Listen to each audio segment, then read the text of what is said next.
제임스 쿡 1728년 10월 27일에서 1779년 2월 14일 영국의 탐험가, 항해가 캡틴 쿡으로도 불린다. 뉴질랜드와 오스트레일리아 탐험에 이어 1772년 남극권에 들어갔다. 1776년에는 북태평양 탐험을 떠나 베링 해협을 지나 북冰양에 도달했다. 그의 탐험으로 태평양의 많은 섬들의 위치와 명칭이 결정되고 현재와 거의 같은 태평양 지도가 만들어졌다. 1728년 영국의 북부 요크셔의 빈농에서 태어났다. 그의 아버지가 고용되어 있던 농장 지주의 지원을 받아 학교를 다녔다. 1746년 상선의 견습공으로 들어가 일했으며 이때부터 바다에 매료되었다.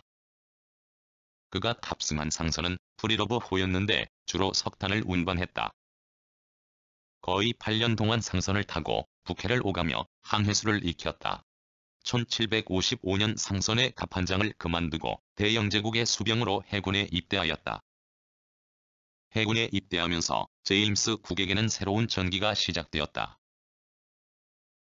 프랑스와의 7년 전쟁 때에는 캐나다로 출동하였고 노바스코샤 주에서 활동하며 퀘벡 공략에도 종군하였다.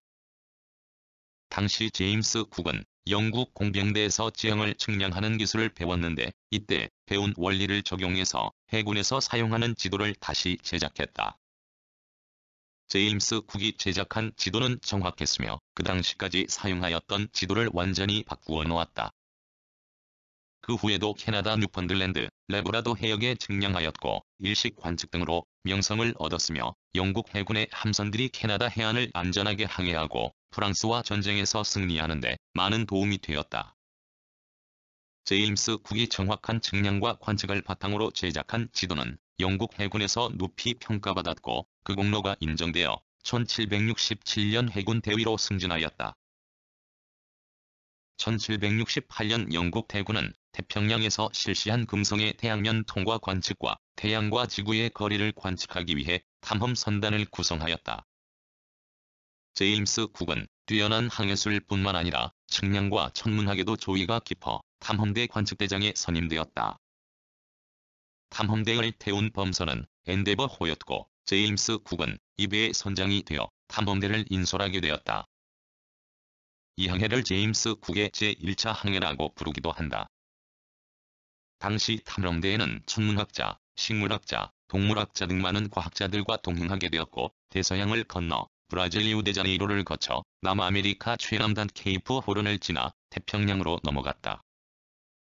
이들 탐험대는 타히티 섬에서 도착하여 관측과 실험을 하였다.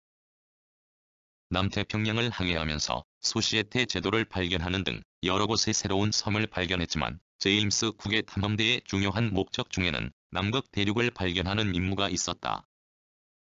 하지만 탐험대는 남위 40도를 항해했고 그 아래 더 남쪽으로 내려가지는 못했다.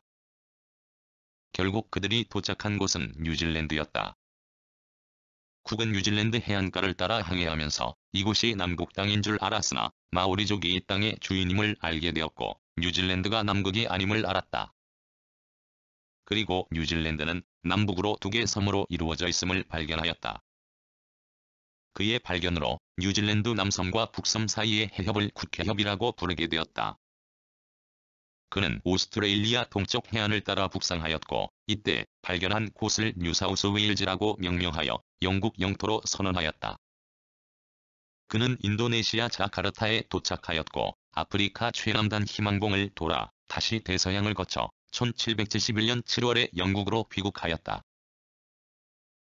1772에서 1775년의 제2차 항해 때는 해군성의 명령으로 오래전부터 수수께끼인 남방 위지의 대륙을 찾아 사상 처음으로 남극권까지 들어가는 항해를 하였다. 1772년 7월 리졸루션호, 어드벤처호 2척의 범선으로 탐험대를 구성하였고 남아프리카 희망봉을 돌아 태평양으로 나아갔다. 남위 71도 10까지 남극권까지 남쪽으로 항해했으며 이 기록은 당시 대단한 항해 기록으로 평가되었다. 2만 킬로미터 이상을 항해하여 남극 대륙을 발견하기 위해 목숨을 건 항해를 했지만 결국 남극 대륙을 실제로 목격하지는 못했다. 그리고 이 해역에 남극 대륙이 존재하지 않음을 확인하였다. 그러나 이 탐험은 이후에 남극 탐험을 촉진하는 계기가 되었다. 3년 8개월 만에 영국으로 돌아온 쿡은 영국왕립협회로부터 업적을 인정받아 대령으로 승진하였고 정회원이 되었다. 또한 이전 1차 항해에서 많은 희생자를 냈던 괴혈병의 희생자를 한 사람도 내지 않은 공적도 표창하였다. 그 후 영국 정부는 오랫동안의 현안이었던 대서양, 태평양의 통로를 발견하는 일을 포함한 북태평양의 탐험을 계획하였고 쿡은 스스로 탐험대장을 지원하여 2차 항해에서 사용했던 레졸루션호 및 디스커버리호를 이끌고 1776년 2월에 출항하였다. 대서양을 정남향으로 내려가 희망봉을 지나고 오스트레일리아 태즈메니아 섬을 거쳐 뉴질랜드에 도착하였다.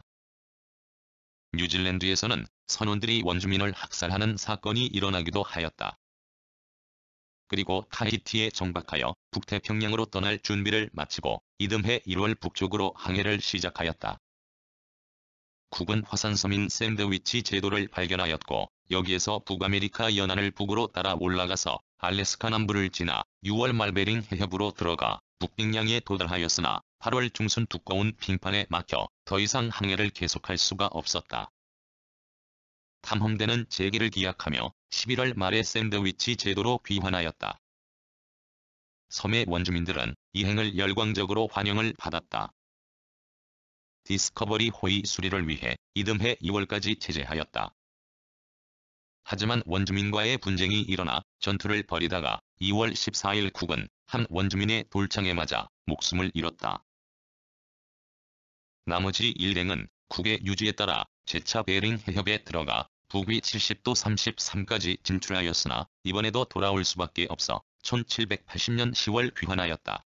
3회의 항해, 탐험에 의하여 태평양의 많은 섬들의 위치와 명칭이 결정되었고 현재와 거의 같은 태평양 지도가 만들어진 공적 이외에도 여러 곳의 원주민에 대한 인류학, 민족학적 조사와 동식물의 분포도 밝혀져 과학적 탐험의 열매를 거두었다.